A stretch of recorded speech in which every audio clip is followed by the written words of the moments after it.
Hello friends, welcome back to my channel chotpoti Guriya blog. তোমাদের সাথে চলে এসেছি নতুন আর একটা ভিডিও নিয়ে। আর আজকে আমি কোথায় এসেছি সেটাই তোমাদের সাথে শেয়ার করবো। আর তার আগে বলে নিই, যারা আমার চ্যানেলে নতুন আছো প্লিজ চ্যানেলটিকে সাবস্ক্রাইব করে দাও, আর ভিডিওটা ভালো লাগলে প্রচুর প্রচুর লাইক করো তোমরা। আর চলো ভিডিওটা শুরু করা যাক। আজকে আমি চলে এসেছি আমডাঙ্গায় মার মন্দিরে। আর সেই আমডাঙ্গায় মার মন্দির কিন্তু খুবই জাগ্রত, আর সেখানে প্রচুর বড় মেলা বসেছে। আর সেই মেলা দেখতে আর মার এখানে পুজো দিতেই চলে এসেছি। আর ঢুকতেই আমার মেয়ে বায়নায় সে জিলাপি খাবে, তাই তাকে জিলাপি কিনে দিলাম। তারপরেই চলে এসেছি এখানে। পুজোর ডালি সাজানো আছে। এখান থেকে আমরা যে যেমন যার মতন ডালি নিতে পারি, এখান থেকে সেই ডালি কিনে নিয়ে সোজা চলে যাবো মার মন্দিরে পুজো দেওয়ার জন্য। আর সেইখান থেকে মন্দিরের সামনে এসে ঢাক ঢোল বাজিয়ে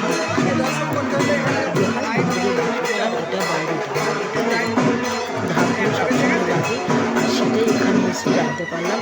আমি দ্বিতীয়বার এসেছি। প্রচুর লাইন দেখতে পাচ্ছি, এখানে প্রচুর লাইন। আর এই পাশে যে ব্যারিকেড করা আছে বাঁশের, এই ব্যারিকেডগুলোর মধ্যে লাইন দিয়ে দাঁড়াতে হয় মার মন্দিরে পুজো দিতে যাওয়ার জন্য। আর সামনে মার মন্দিরের দরজা আছে, দরজাগুলো বন্ধ থাকে। লাইন দিয়ে দাঁড়ালে যখন লোক হয় দরজা খুলে তাদের ভিতরে প্রবেশ করায়। আর আমরা এখন যাবো মন্দিরের ভিতরে। তোমরা সকলে জানো মন্দিরের ভিতরে ক্যামেরা অ্যালাউ নেই, সেই কারণে ভিডিওটা দেখাতে পারিনি তোমাদেরকে। আমরা পুজো দিয়ে বাইরে চলে এসেছি। বাইরেটা তোমাদের দেখাচ্ছি। দেখো প্রচুর লোক রয়েছে কিন্তু মার মন্দিরে। আর মার মন্দিরে পুজো দিয়ে খুবই ভালো লাগলো, খুবই সুন্দর এখানকার সিস্টেম পুজো দেওয়ার জন্য। আমার খুবই ভালো লেগেছে। আর তোমরাও যদি মার এই মন্দিরে এসে থাকো তাহলে অবশ্যই কমেন্ট করে সেটা জানাবে।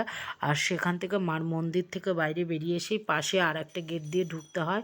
সেখানে পরপর 12টা শিবলিঙ্গ আছে। সেই 12টা শিবলিঙ্গয় আমরা গিয়ে প্রণাম করে নিলাম।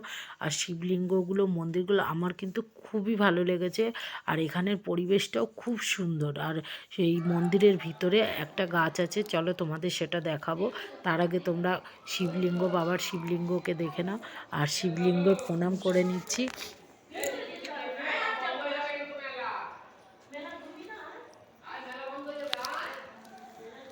আর তারপরে এখানে মন্দির দিয়ে পুজো দিয়ে শিবলিঙ্গের এখান থেকে নমস্কার করেও চলে এসেছি। এসে এই যে লাইনটা দেখছো, এই লাইনটা হচ্ছে ভিতরে ভোগ খাওয়ার জন্য লাইন। সেই লাইনে আমরা দাঁড়িয়েছি, প্রচুর লোক এখন।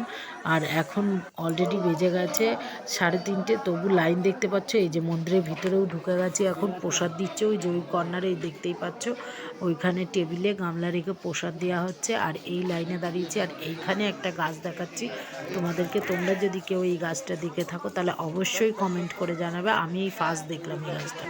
এই গাছটা হচ্ছে কি রুদ্রাক্ষ গাছ। আমি প্রথমে ভেবেছিলাম জলপাই গাছ, কিন্তু তারপরে জানতে পারি না, এটা রুদ্রাক্ষ গাছ। এক চোখের বীজ সব থেকে বেশি দাম। তোমরা কারা কারা রুদ্রাক্ষ গাছ দেখেছো অবশ্যই তোমরা কিন্তু কমেন্ট করে জানিও। আমি এই প্রথমবার দেখলাম এখানে মার মন্দিরে এসে। আমার দেখা সৌভাগ্য হলো যে রুদ্রাক্ষ গাছ। আর তারপরে এখানে খুব সুন্দর পরিবেশটা, এত সুন্দর করে গাছগাছালি দিয়ে সাজানো। আর আমার তো খুবই ভালো লেগেছে মার এইখানে এসে পুজো দিয়ে ঘুরে মার প্রসাদ ভোগকে আমার খুবই ভালো লেগেছে। আর তোমরা কে কে এই মন্দিরে এসছো মার এখানে অবশ্যই তোমরা সেটা কমেন্ট করে জানাতে ভুলবে না। আর এখানে এসে আমার মেয়েও ভীষণ আনন্দ পেয়েছে। আমার বুড়িয়ে মা তো নাচানাচি চালু করে দিয়েছে। আর তারপরে আমরা মার মন্দিরে ওখান দিয়ে ভোগ খেয়ে আমরা সোজা বাইরে বেরিয়ে এসেছি।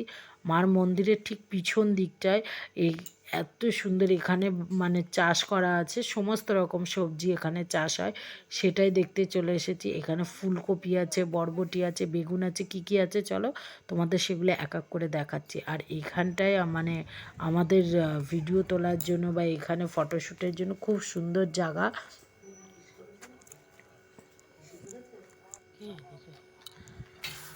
আর এই যে পরিবেশটা দেখো কি সুন্দর লাগছে, আমার তো বেশ ভালো লেগেছে। চারিদিকটা সবুজে একদম মোড়া, আর হাওয়া বাতাস গাছগাছালি দেখো, আমার টোটাল সব কিছু মিলিয়ে খুবই ভালো লেগেছে। তোমরাও এসে একবার ঘুরে যেতে পারো এই জায়গাটাতে, খুবই সুন্দর। আর এই দেখো এখানে নানান রকম শাক সবজি, ফুলকপি, বাঁধাকপি, বরবটি, ছিম, বেগুন, আরও অনেক কিছু, পেঁয়াজকালি, আরও অনেক কিছু চাষ করা আছে এখানে। এই যে পালং শাক এখানে চাষ করে রেখেছে, সব ছোট ছোট এখন এই যে মূলো আছে এখানে, এটা মূলো গাছ আছে। আর এখানে আরও অনেক কিছু চাষ করা আছে, যেগুলো মানে আমার দেখতে খুবই ভালো লেগেছে। এখানে এসে আমরা একটুখানি রিলস বানিয়ে নিলাম। আর আমরা যেখানেই যাব সেখানে ভিডিও বানাবো না, সেটা তো হতেই পারে না, তাই একটু রিলস বানিয়ে নিলাম। আর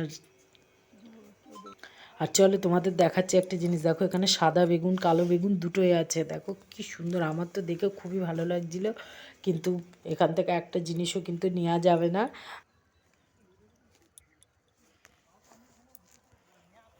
এই দেখ কি বড় বড় বেগুন।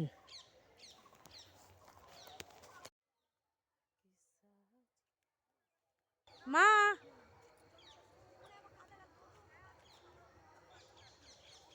এত সুন্দর ভিউজ দেখো ফ্রেন্ডস, কি সুন্দর লাগছে। আরে দেখো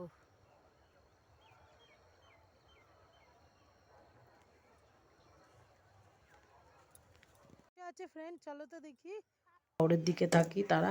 আর এই দেখো প্রচুর বরবটি হচ্ছে। আর আমার বরটা এখানে এসে দেখো বসে আছে, বলছে তার এখানটা খুবই ভালো লেগেছে। আমারও খুবই ভালো লেগেছে। এই যে ছিম গাছ, আর এই যে এখানে দেখো কাকু কাকিমারা ফুলকপি তুলছে। বললাম না এখানে সব রকম ব্যবস্থা আছে, চাষবাস সব কিছুই এখানে। আমার খুবই সুন্দর লেগেছে। আর তারপরে এখানে এসে আমার বোন দেখো একটু সেই ছোট্টবেলার স্মৃতি গাছে ঝুলে নিচ্ছে, সাথে আমার বড় যাচ্ছে যোগদান দিতে।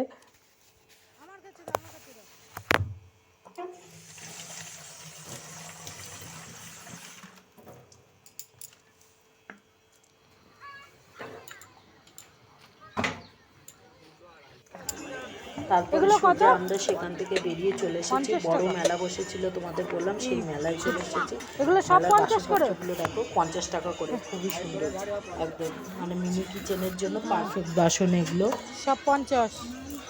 তারপরে আমরা মেলা একটু ঘুরে টুরে নিয়ে ফটোশ্যুট করে নিয়ে আমরা এখন বাড়ির দিকে রওনা দেব। আর প্লিজ তোমরা ভিডিওটাতে প্রচুর প্রচুর লাইক করো, পাশে থাকো, সাপোর্ট করো, আর চ্যানেলটিকে সাবস্ক্রাইব করো। দেখা হচ্ছে নেক্সট ভিডিওতে। Bye bye.